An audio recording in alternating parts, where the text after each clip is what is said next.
Check, check, check. Great. Hi, everybody. My name's Troy Track Select. This is the select few sessions, and if you're watching, you are one of the select few. And coming to the stage, it's the nomads of nowhere. The patrol on a pilgrimage to plunder your partner. The wisecrack turned into a wonder, coming off of their latest album, NOPLACE. There's no place like home. It's the wife patrol!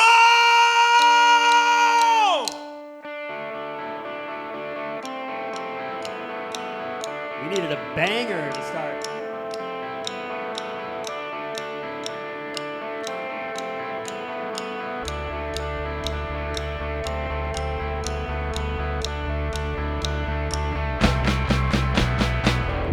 I live in a place that isn't real.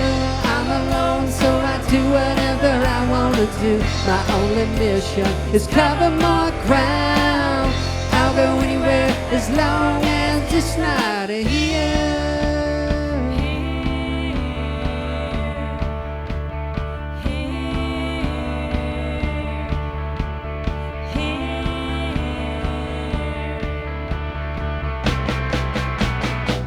Annihilating eternity. All my memories are in the past, but I can't go back there. Dario style. My words and actions all instantly disappear.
Eternity. All my memories are in the past, but I can't go back there. I don't have the time.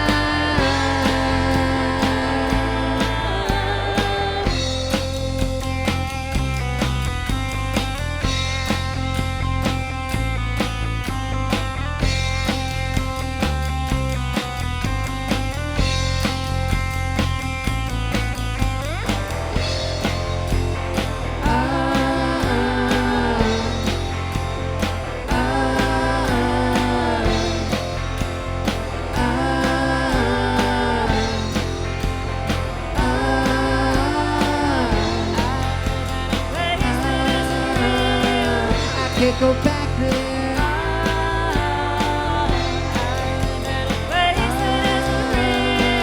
I can't go back there.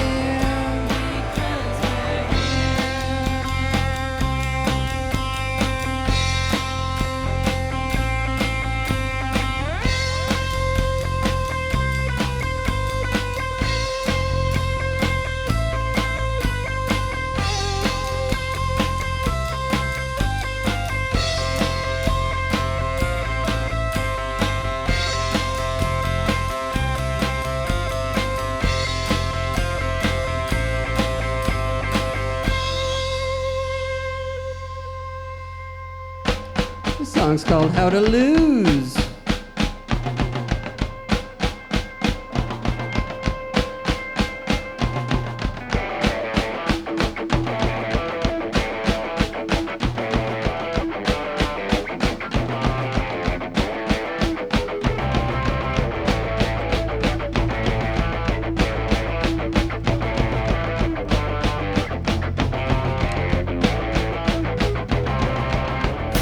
Don't know how to lose.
Thank you, Thanks, canal. everyone, for Thank you, coming geese. out Thank you, and hanging ducks. out. Thank you, people. We are Wife Patrol. I guess I should look at the cameras. I don't know. We're very happy to be here. Very hot to be here, It's true. but still happy. For now. Oh yeah, let's all take a drink of water. Hydrate. Hydrate. Very important.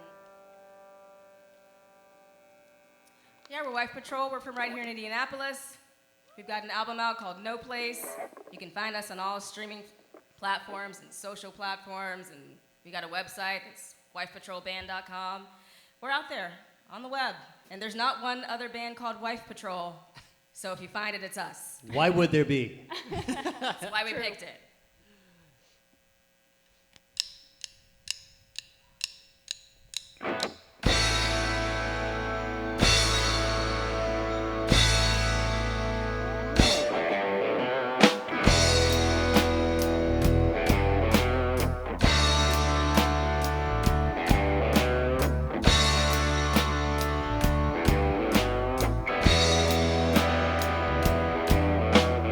What am I looking at?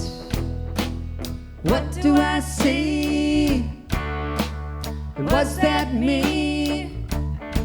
My own face on the screen. And where is it coming from? The wind of change to fan the flames and then burn away. We who are about to,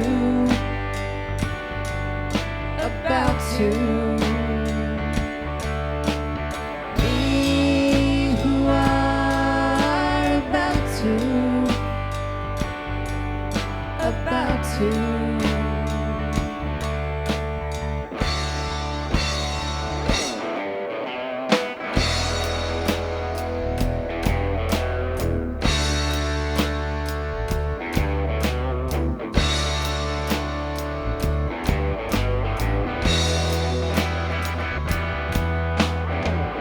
Be better now.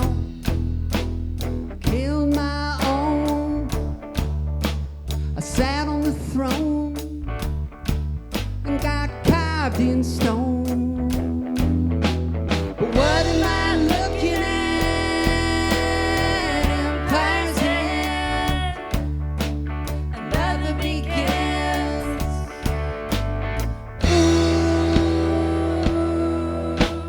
We who are about to.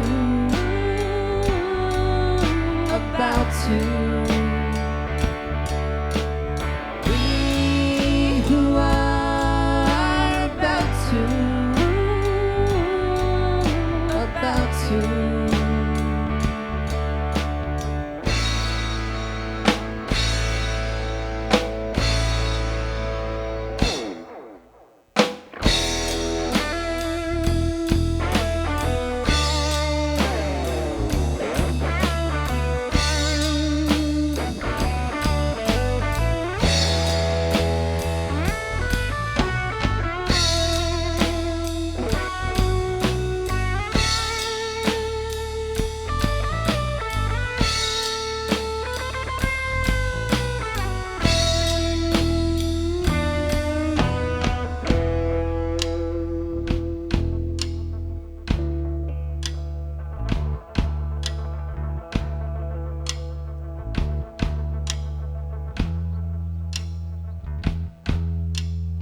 What am I looking at? What do I see? And what's that me? My own face on the screen. Isn't it beautiful to serve no king, to will a dream, to end all things? We who are about to.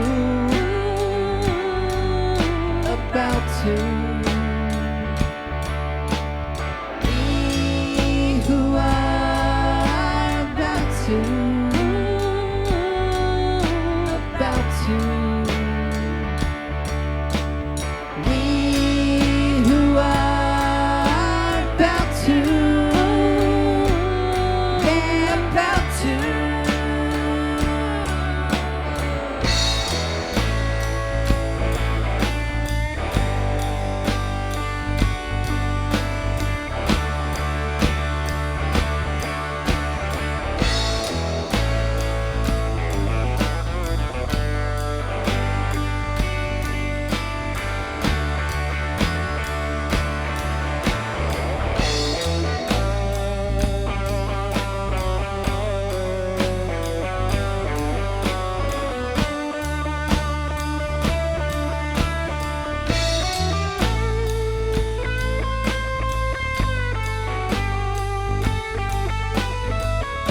Thank you, Naptown.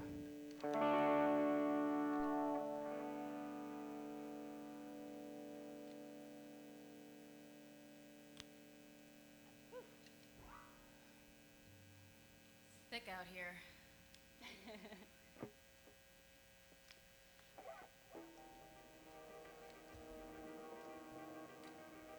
This All right. next one is called UFO.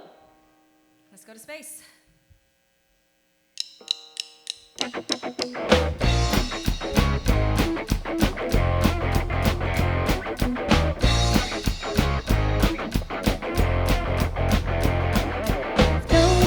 Sometime for a ride in my UFO. Let's go. I'll drive the speed of light down Andromeda Road. We're just here, you don't mind. Two satellites. Let's go tonight for a ride in my UFO.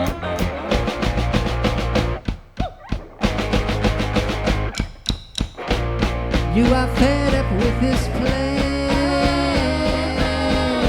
We have built a craft to take you beyond the upper atmosphere.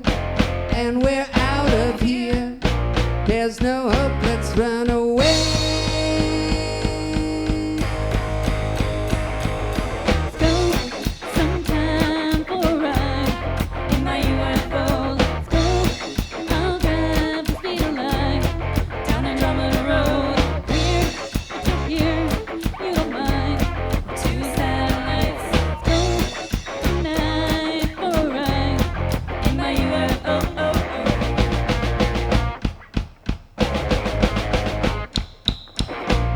Got no problems up in space. You are well beyond the reach of the living. There's no time of day. We can never age. Disappear without a trace. So let's go.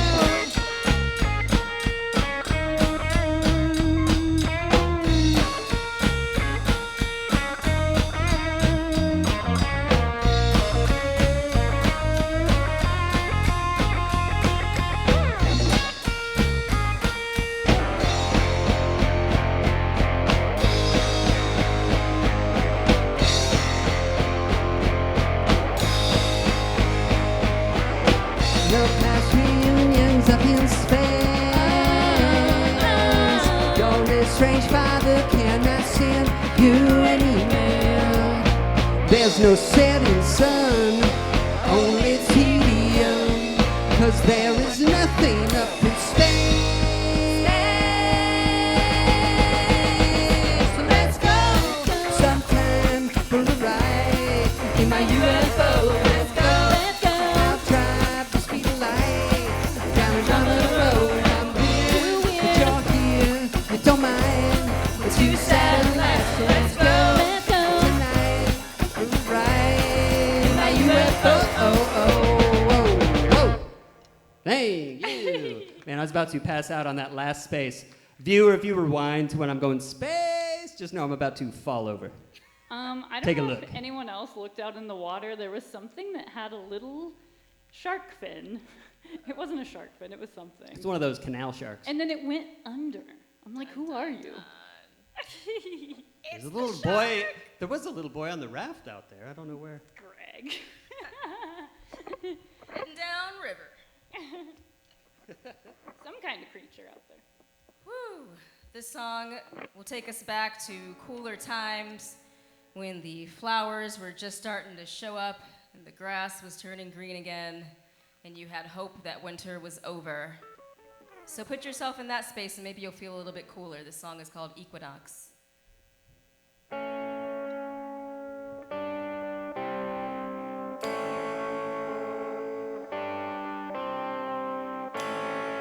A new day on the horizon as the sleepyheads wake from their beds. All the dead things are rising. I shake the cobwebs and push out the dread. I wanna know how you come back. I wanna know how taste that ambition. I wanna believe in the sunlight again.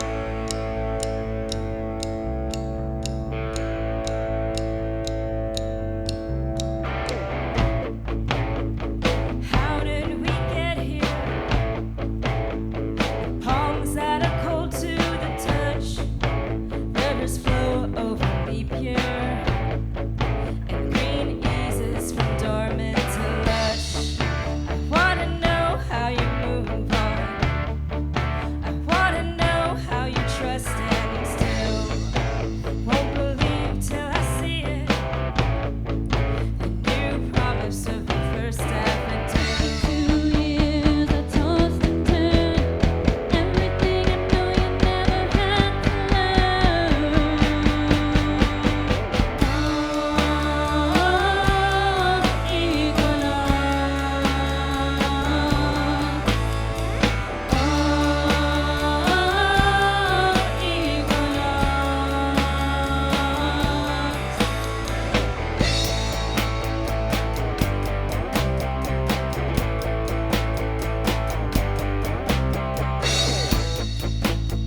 The day casts new shadows. The gray from the winter is gone. A new world in my window. Or was it this way all along? I wanna know what I can't know. I wanna know what you'll never explain. Want the wings of a sparrow. The true north of knowing the way. 2 years I tossed and turned. Everything I know you never had to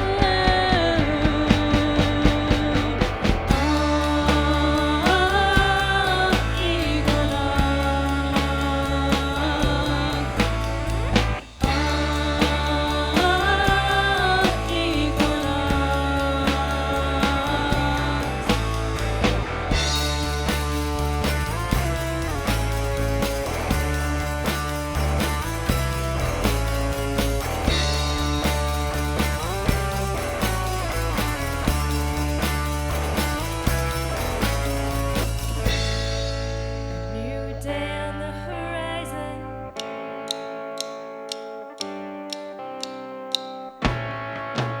All the dead things are rising.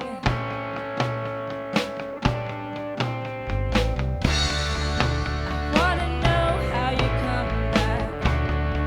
I wanna know how you trust in the rain. Wanna taste that ambition.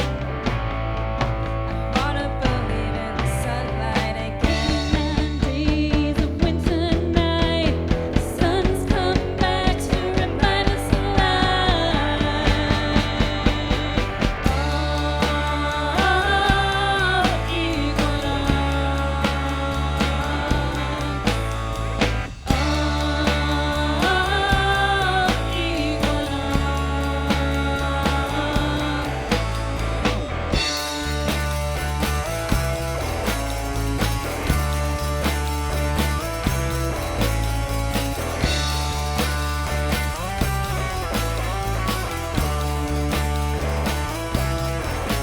New day, I'm back in the light.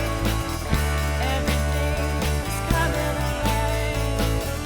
New day, I'm back in the light. Everything is coming alive. New day, I'm back in the light. Everything is coming alive. New day, I'm back in the light. Everything is coming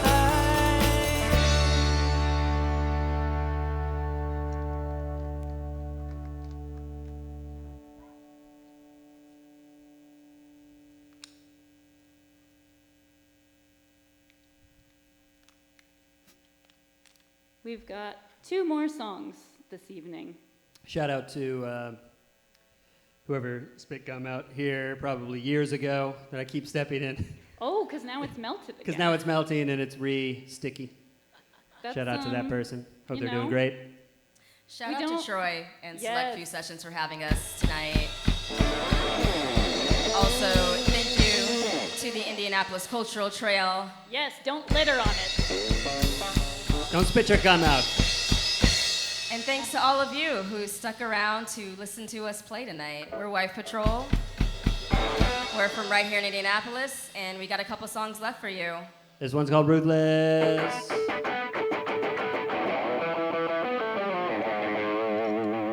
We're gonna try it again. It's so hot I don't even know my name anymore.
It's a big old heavy one too. Thanks to the paddlers out there for leading the geese on over.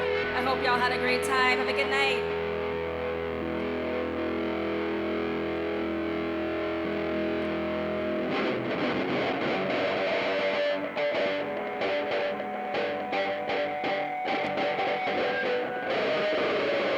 The song's called No Place.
empty space, in no place, no escape.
Thank you so much. Thank you, Canal. Thank you, thank you, thank you, thank you. Enjoy your evening. Geese. Thanks again, we're Wife Patrol. Thanks to Select Few Sessions and the Indianapolis Cultural Trail for having us tonight. And thanks to all of you. All right, this has been the Select Few Sessions. Give me about 10 minutes or so to set up for the interview, and I'll see you then. You can follow us at Mr. Troy Track Select, and you should follow Wife Patrol at Wife Patrol on Instagram. All right, see you 10 minutes. Peace.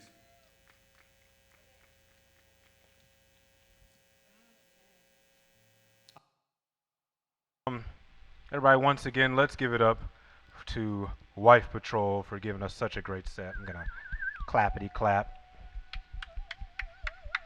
Great, man. First, I want to say thank you guys for coming on the show. Ooh, this bench is giving me some splinters. All right. I'd like to say thank you for coming on the show. I really appreciate it. It means a lot that you guys would come and do this. I think I think this has been a journey of about 3 years now. But good things take time.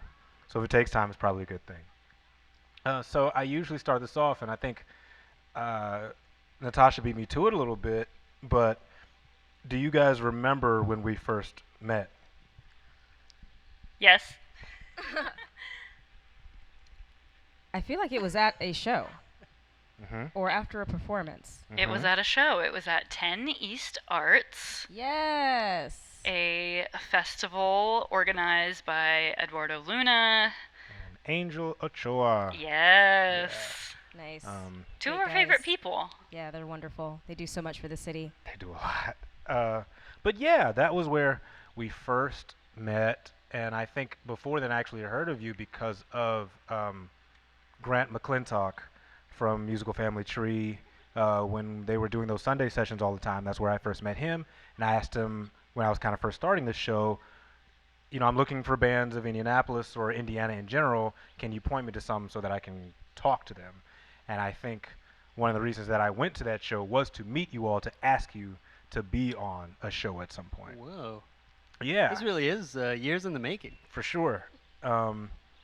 So, you know, way back then, and then I think you guys were like writing and working on the newest album. Yep. And Still. so Years in the making. Also, yeah, speaking of years in the making. yeah, so at that time you were like, you know, we need some more time. We want to write this new album, and here we are in 2025. So 3 years, maybe 2 if it was 2023, but I have a strong feeling it was in 22. So I think starting off with that, I guess let's talk about the hiatus between Too Prickly for This World and your latest album, No Place. What's kind of the story between there, and how have you changed from that point to get to No Place?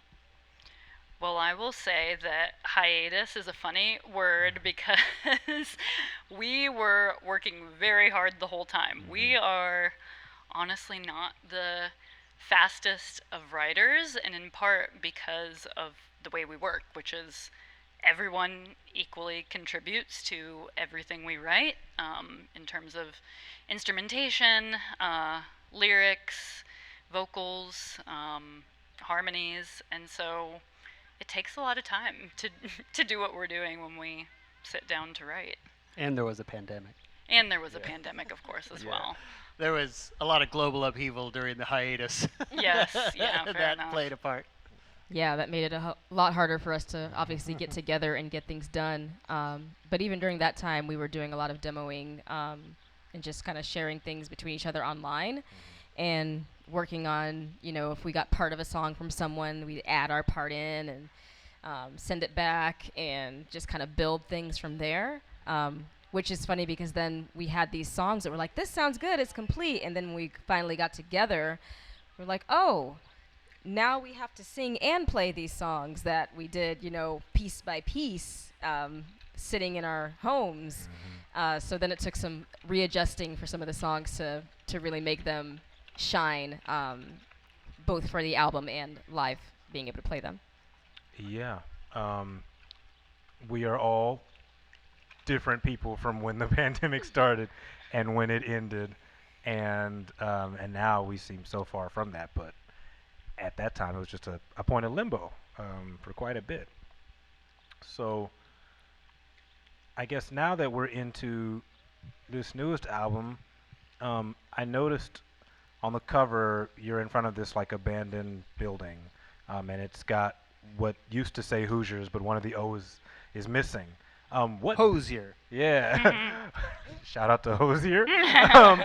What building were you all at? What is it? Greg knows the exact Well, location.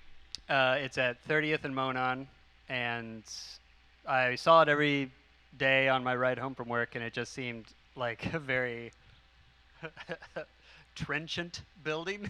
Like it seemed to be very resonant with the way I was feeling and just a lot of the things we seemed to be writing about. Just sort of a sense of decline, not only around the city or the state, but just in general, this kind of feeling of decline and sort of a maintaining a hope within that. And I don't know if we're meant to say what that building is. Probably not. Okay. No. It will remain a mystery, but well, we know.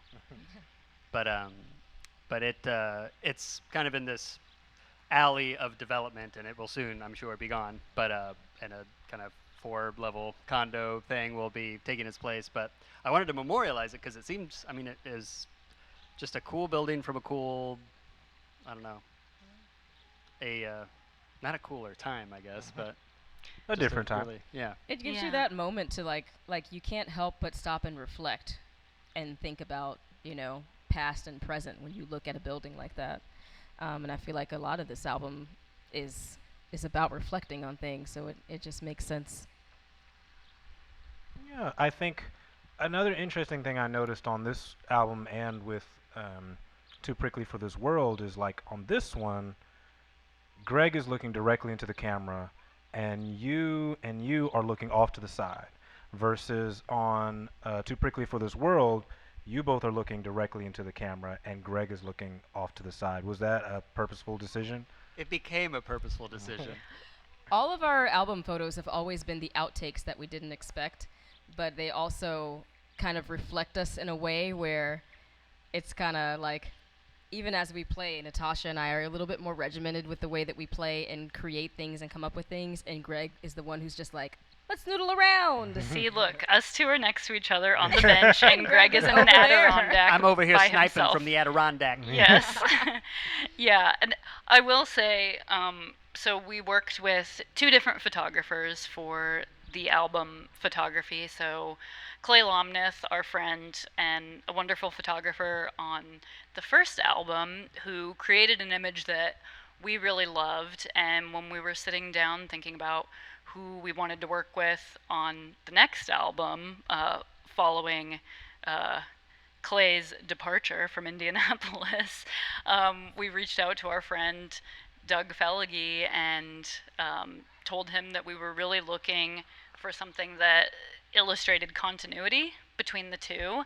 And so it was really up to both of the photographers to create those images, and we worked with them in the edit on selecting what we wanted. But I think they definitely met the creative brief in both instances of giving us a feel of what we wanted. And we've heard some people say like the first cover looks a little bit more optimistic, the second less so, and I think that it, visually the sounds of both records are really captured on the album art, which we're very appreciative of.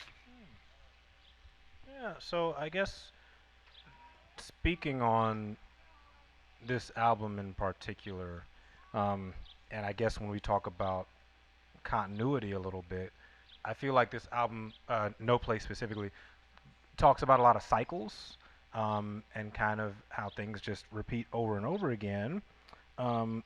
There is I want to make sure I ask exactly what I wanted to ask you. Theme cycle of the beginning and the end. You mentioned the end and start of empires on We Who Are About To, not being able to go back to the past on Here, old friends holding hands in the end on Old Friends, and cycling of seasons on Equinox. So what is fueling this? I hadn't thought of that before, but yeah, I guess that's true. There are lots of cycles in the album. I think both albums, it's about a relatively bad time in which we were friends. But the time was so kind of stunningly awful that it kind of forced you to think about its place in history, and I think maybe the cyclical, all this thinking around cycles, that was something that was giving hope, was just inevitably, nothing like Stays continues there forever. downward indefinitely, like it has to end. But, there's cycles of life, cycles of seasons, cycles of news, cycles of political eras, like Circle City. Circle City, Mm-hmm. going nowhere. Ooh, Albany gets the snaps for that. Albany's here, by the way. You can't see her. Albany, come on out. Come on out. Say Yes, please wave. Say what's hello. Into up. this camera, please. That's Albany. All three cameras. Thanks for all your help. Yes, thank you. So yeah, cycles are a big portion on here, and you get into a lot of things about things ending and things beginning. So I guess let's talk about your first song on here, We Who Are About To, which is this big, heavy song, and it's the longest song in your entire discography. What is the significance of starting with that for your start of your sophomore album? I don't know. What was the thinking of sequencing? We did a lot of sequencing experiments for this one. You so- were the main sequencer. I think you have to answer. Well, but you started so we had a narrative in mind, like not a super literal narrative, but just a sense of like the first half is a little not pessimistic, but it's a little down, and the second half is a little up or looking up. And so starting with that one, it's kind of the opposite of Old Friends, where because we're talking about this era that all these terrible things happened, but we maintained friendship and still hung out and still had good times. We Who Are About To is standing at the beginning of a change you don't know if it's for the better or for the worse. You just know that there's big changes coming, and that seemed like a way to start. Yeah, I think, Nicole, you had some good thoughts about just the sonics, too, that you've talked a lot about. Yeah, when I think about that song opening this album and kind of thinking about Too Prickly for This World before it, I always just think about the song Valentine Citrus from the first album, which it's kind of like a little more slightly country style for us, but it's also this song about longing and like missing out on something you really want. But like the kind of feel of the song, I always feel like it's a song where you're like, the sun is setting and you're getting in your car and you're going for a drive. You're thinking about these things as you're moving towards wherever it is you're going. You may not even have an exact direction yet. And then We Who Are About To is like, you have reached the open road, like the wide open road of this journey. And you are like really about to like cross country, think about your choices, think about your life. You just have time on your hands and the open road to just go. And it's a slow driving song. It's just you're in there, you're in the feels, and that's kind of how I feel like, this album starts. We all had a lot going on, but also could not do much with what was going on during this time.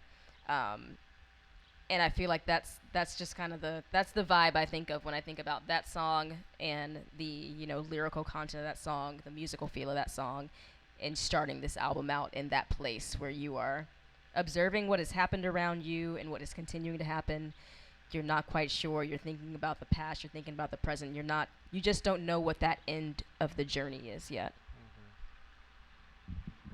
Yeah, it's funny you talk about the open road because I remember one of my closest friends who was living here at a point, he had made the decision to move from a road trip coming all the way back from like New Jersey.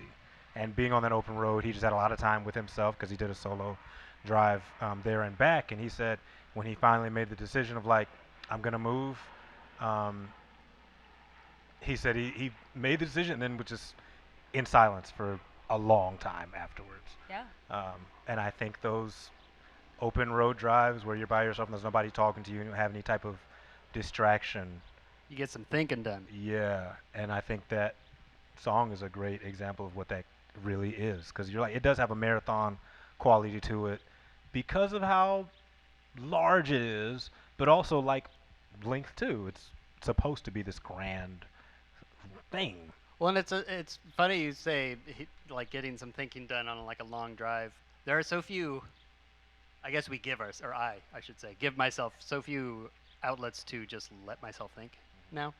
I'm sure a lot of people struggle with that, but the length of the song kind of allows a little bit of contemplation too before this album starts, because it's kind of a head fake of a song to start the album, because nothing really is that long or that kind of grandiose for the rest of the running time, but yeah, it just seemed to set the table even though it wasn't on the menu, as it were. But I think a lot of albums do that, where they'll have like an intro song that is usually, I mean, sometimes I guess it could be similar and you know what you're about to expect, but a lot of times that intro song is distinctly different to kind of warm you up, and then you get into whatever we're going to do. And a warm-up is great when it's slow, because if you start off sprinting, you'll pull something. Exactly. You got to warm up. Yes. You got to warm up.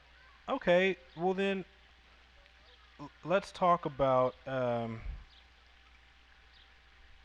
No Place, I suppose.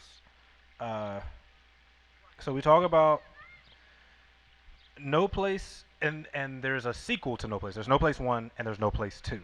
So one of them seems like a cry for help. I'm stuck in this place and I can't get out.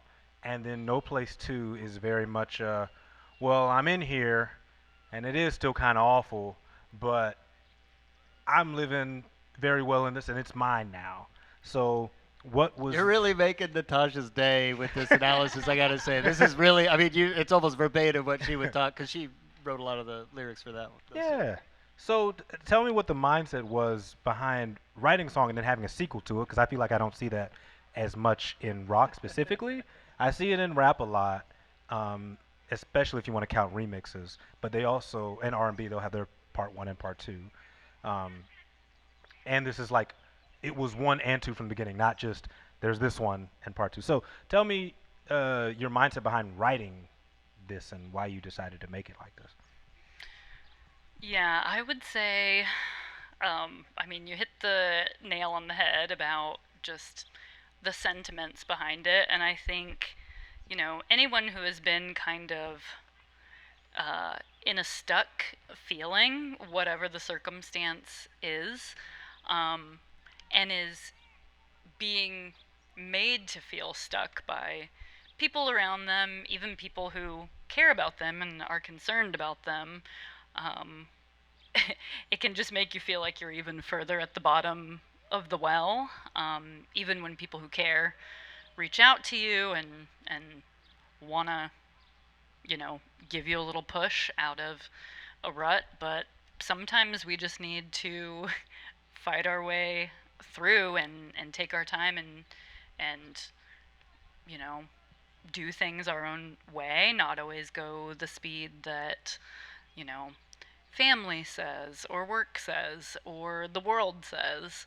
And I mean, I think of this song like tied to a particular situation, but really does map over to any sort of time when people feel like a little behind the curve or a little stuck, which I think, you know, a lot of people of our generation can relate to. Like, it is not an uncommon millennial sentiment to feel like, oh, you know, I haven't hit XYZ milestone. And it seemed like worth stretching out and talking about and continuing to think through, and with two different moods, you know, one that is a little bit more despairing, and then one that maybe is a little more like anxious and depressed feeling, but like cruising into the acceptance phase. It's the same way we all need a good think. Sometimes we need a good wallow. Yes. I think something that's really great about like No Place 1 and No Place 2 and like everything that you kind of drew from listening to those is like No Place 1 is one of our songs with the fewest lyrics. Yeah, like it's like 5. there's not a lot that we say Those in are my terms favorite of the kind of words, songs. but we say so much in the ones that are there, and we also say so much musically in that song, like the way that it's stretched out, the way that the solos happen. Like there's just a lot, like you could just listen and just feel what's going on really easily in No Place 1. And then when I think about No Place 2, I think it's just one of those great examples of sometimes there's just things that we're talking about in terms of what we're thinking about and going through, and Natasha has a really great way of just turning those conversations into song lyrics. And that's one of those where, like, I remember there's a line in there about agoraphobia, and I remember saying something like, there was a TV show that I had watched where one of the characters had became agoraphobic after 9/11, and he never left his house. And watching the show, I'm like, how does that happen? Like, how does someone just not leave home? And then we go through this global pandemic, and I'm not even gonna, discredit people who've gone through this and like say that I had agoraphobia, but I had this sense of like a big fear of the outside world and of like there were no rules, and then the rules that we had were changing all the time. All the time. And it was really hard to feel safe. And that's what I think about in No Place 2 is you're trying to get out, but you can't. You feel trapped. Literally, I at the time lived alone and had, just this house, this home that I'm in, and I'm working here and I'm living here and I'm watching the news here, and there's no escape from it.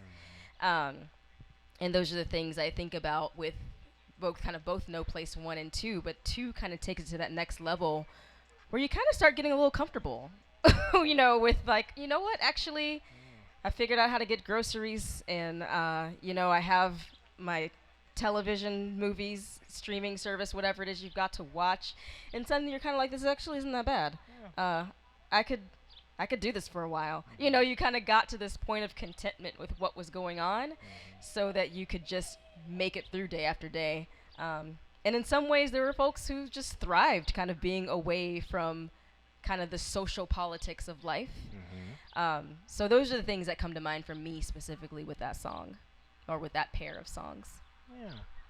And I think that it's very clear, because you even reference Circle City, baby, on, I think, No Place 2.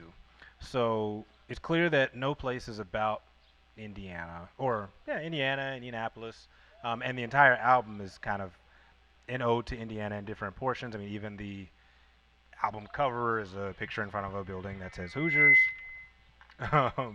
So this, in a way, is kind of a love letter to Indiana. But talking about being... It's a tough love letter. Yeah, for sure. Talking about being agoraphobic and kind of staying in, you then have a song called UFO, which is very much about escapism. And the interesting thing to me was like what you guys were choosing to escape from, because it was mostly relationships, not like work or bills or sickness. It was specifically saying, got no problems up in space. You are well beyond the reach of the living. Your estranged father can't send you an email. No class reunions up in space. What made those things above the regular things that people hate doing, like work or paying bills, etc.? It's a good question because we spent a lot of time picking each one that we would wind up using. I don't know. I mean, some of them come from life. Some of them are just the just from the creative process of the three of us trying to summon which ones we thought would fit. But I think like the general. I don't know. These are new concepts. I have not thought that it's like relationships or people that it's escaping. But then you're also inviting people to come along with you. You're right. So it's very strange. I don't know. I'm just thinking as I answer, but my perception of it was always a group despair about other people. But being locked up in space with like a few other people, even if it was you two, I'd go crazy after a while. No offense. I'd like eject. So I don't know. I mean, it's not meant to be like a rational. It's meant to be bred from despair. But everybody feels at some point like they just want to get the hell out of the place because it's just too heavy. I think at the same time, too, if we, continue to think about the time that we were in when these songs were written, like outside of the, pandemic involving, COVID-19, there was also a lot of social unrest that happened. But the response to that was just such an interesting thing to experience, especially when you had to experience it in an isolated setting. There was a lot of like people screaming out over social media and like, I'm gonna read white fragility and like just all these kind of like answers that felt performative in some ways, depending on where they were being shouted from. And that can be just really stressful and frustrating to experience. It's like you're seeing the world on fire. I remember one of the things I saw is a lot of people were sharing the Mr. Rogers quote that's like, my mother told me to find the helpers. And everyone's like, you gotta find the helpers. Find the helpers. And I was like, that's us. We are the helpers. We are the ones who need to take action. Like, no one's gonna save us. We have to do that. And so I think when you think about kind of if taking this thought of like we're escaping relationships, I think sometimes we want to get away from all the just loudness that can happen among social media and get back to the closeness of friendships, of physical contact, of talking to people, like actually talking to people on the phone and not just texting back and forth. You want to cling to those things that feel real to you in a time when so much has been like ripped away.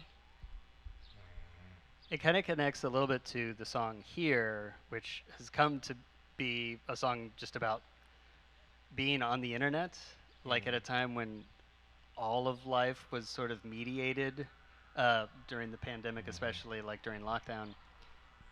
So much of your life becomes either total solitude or mediated company that isn't real or doesn't ultimately seem to nourish the way that like sitting with people does.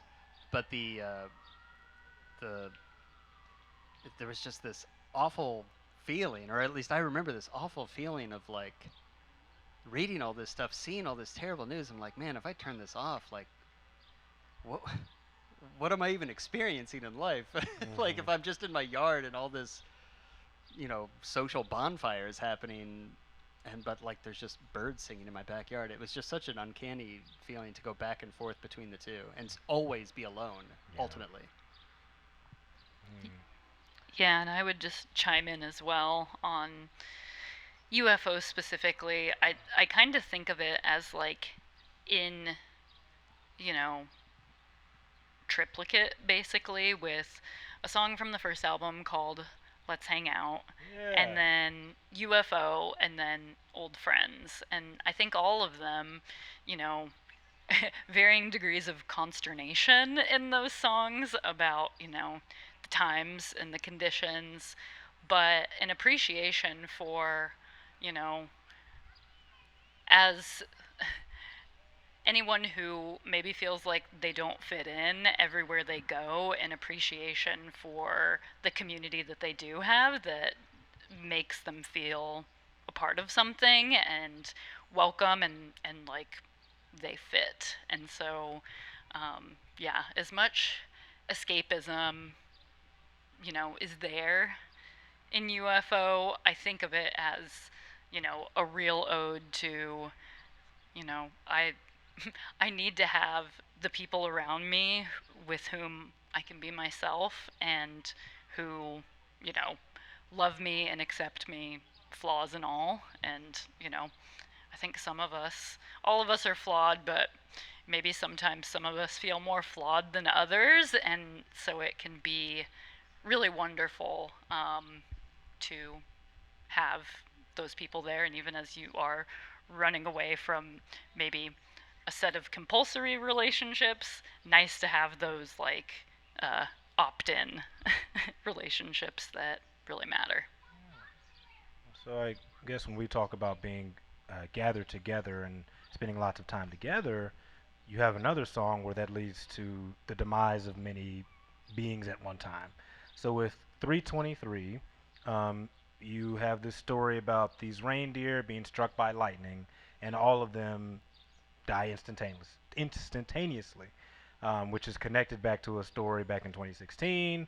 Back in Norway, all of these reindeer are struck by lightning on top of this mountain, and you reference it being, 4,017 miles, I think, from Norway, which is the distance that Indianapolis is from Norway, roughly. What made you write that song and want to connect it back to Indiana? I think I have one answer and Nicole has another. um, I guess when I first came across that news story, it was a real curiosity. And to me, hearing that there was this mass death situation, natural disaster, where a bunch of reindeer were struck dead by lightning, and then hearing that the scientific community, the community at large, said, okay, we're leaving these carcasses here and we're seeing how nature takes its course from there. And they came out on the other side, and it's like, oh, all of this like tragedy and destruction fed, you know, growth of other life. And I thought that, you know, we're inspired a lot by nature in the band, and the natural world. And then a couple of squirrels playing grab ass back there too.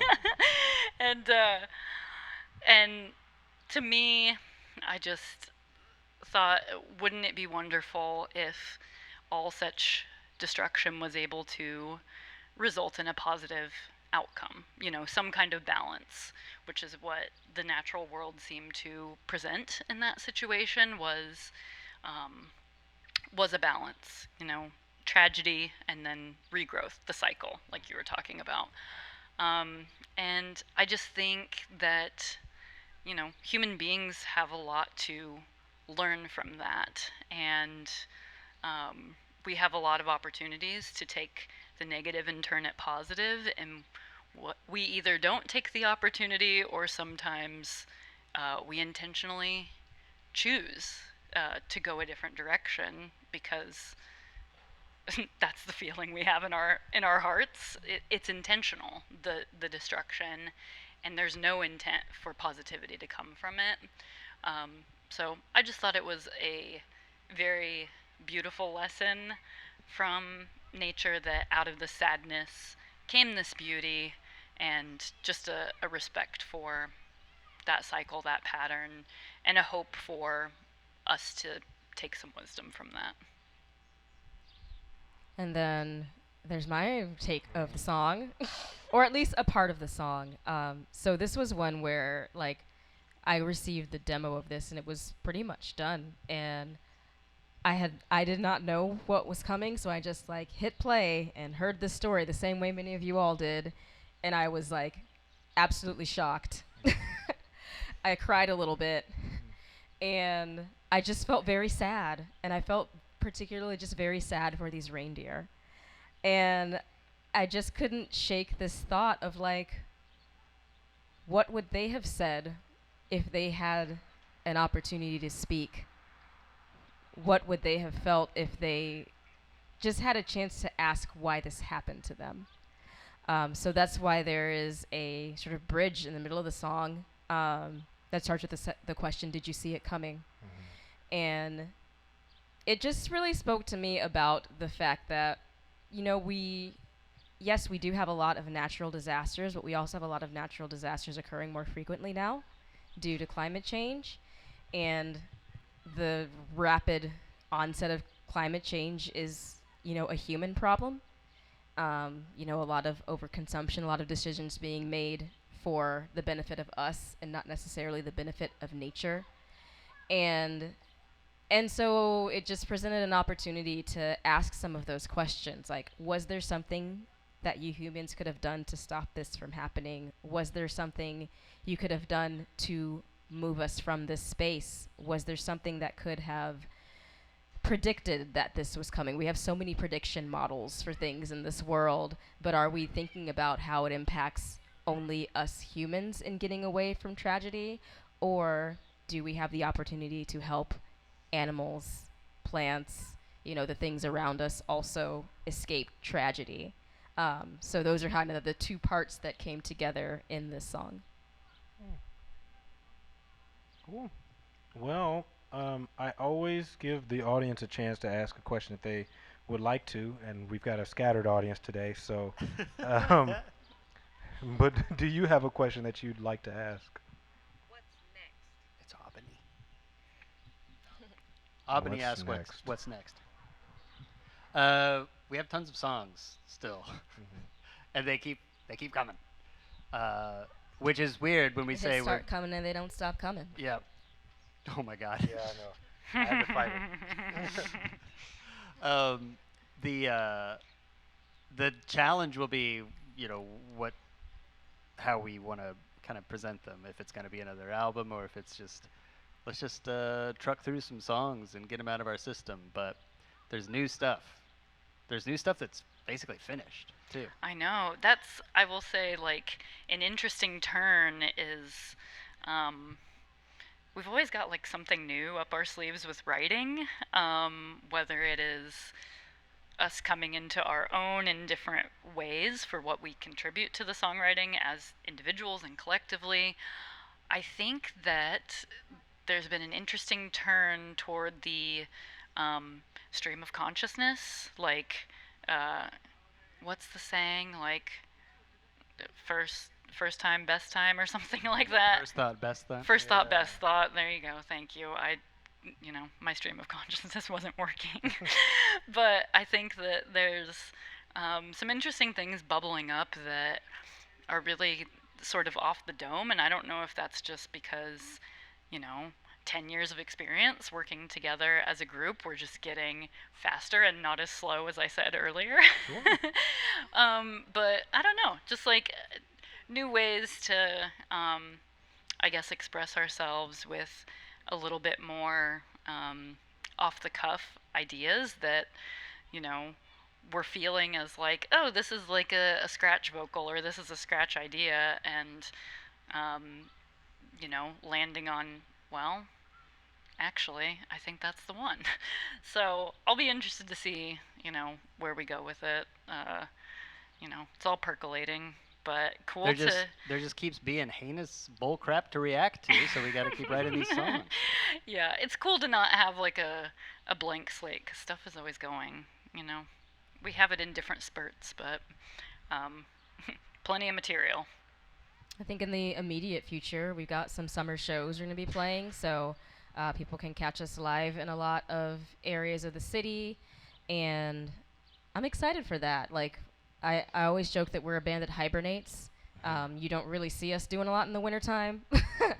And then the weather gets a little bit nicer, and we kind of just bust out and get some shows in the calendar. And especially during this time of the year, there's a lot of outdoor shows and just a chance to play for some people who don't always get to see us when we're playing in, you know, like bars and music clubs, because there are a lot more daytime shows.